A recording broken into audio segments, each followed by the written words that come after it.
Good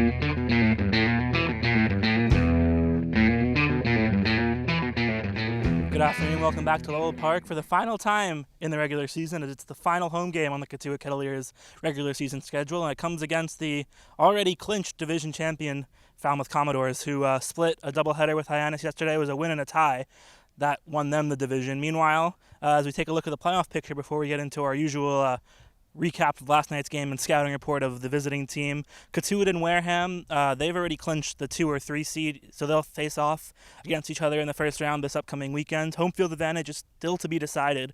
Wareham's magic number for home field is 3. Any combination of points lost or points gained by Wareham that exceeds or equals 3, Wareham will be hosting the Kettleers in Game 1 on Friday. Falmouth has already clinched the 1 seed. They'll face Bourne.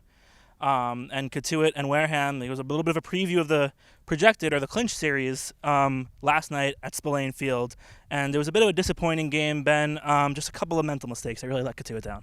That's very well said, Josh. For 8 of the 9 innings played, Kettleers had the lead over Wareham. It was really that one inning. It was the bottom of the 5th. Right after Sullivan had gone 3 innings, he was really sharp as always. Struck out 3, didn't allow a run, only 1 hit. Nick Jones made his debut in the 4th inning out of Georgia Southern, and in the 4th he was fantastic. He struck out the side. But in that 5th inning, he started to struggle a bit with command. He actually ended up walking 6 batters in that inning, and Kettleers only allowed a couple hits in that inning, but 6 runs ended up crossing the plate with an error and the walks. It was just a really, really ugly inning for him.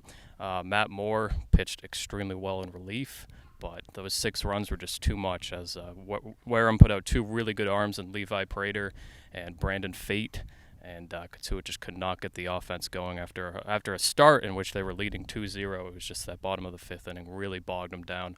They actually ended up out-hitting Wareham in that game 6-5, so they can win at Spillane Field. We've seen it. But they just have to avoid that tough inning. In the last 3 games, they've walked 23 batters, and it just continues to come back and bite them. It was an issue at the beginning of the season. It seemed like they had it under wraps in the middle, and now it's coming back again. So the key for Kettleers looking ahead in the regular season and in the playoffs is to keep those walks low. Back to you, Josh. Yeah, and you mentioned Wareham threw 2 of their better arms yesterday. As the season draws to a close, you're going to be seeing teams' best arms in the remaining regular season games and in the playoffs. So Kettleers is going to have to learn how to, kind of work on their approach against these strong arms. And there's no better example than Falmouth starter today and Franco Aleman from Florida International. The sophomore has been nearly unhittable this season. He has a .32 ERA in 28 innings, and in his first 4 starts, he gave up 0 runs. His first earned run of the season came in his last start. Gave up just the 1 run in 5 innings, so it was still a solid start. But for his standards, he's probably a little bit disappointed on that start. And it's not just Aleman at the top of the rotation. They have given up the least runs in the division, 3rd least in the league. So it's a pretty solid rotation from top to bottom. To go along with that dominant rotation, it's not just the guys at the top of the rotation.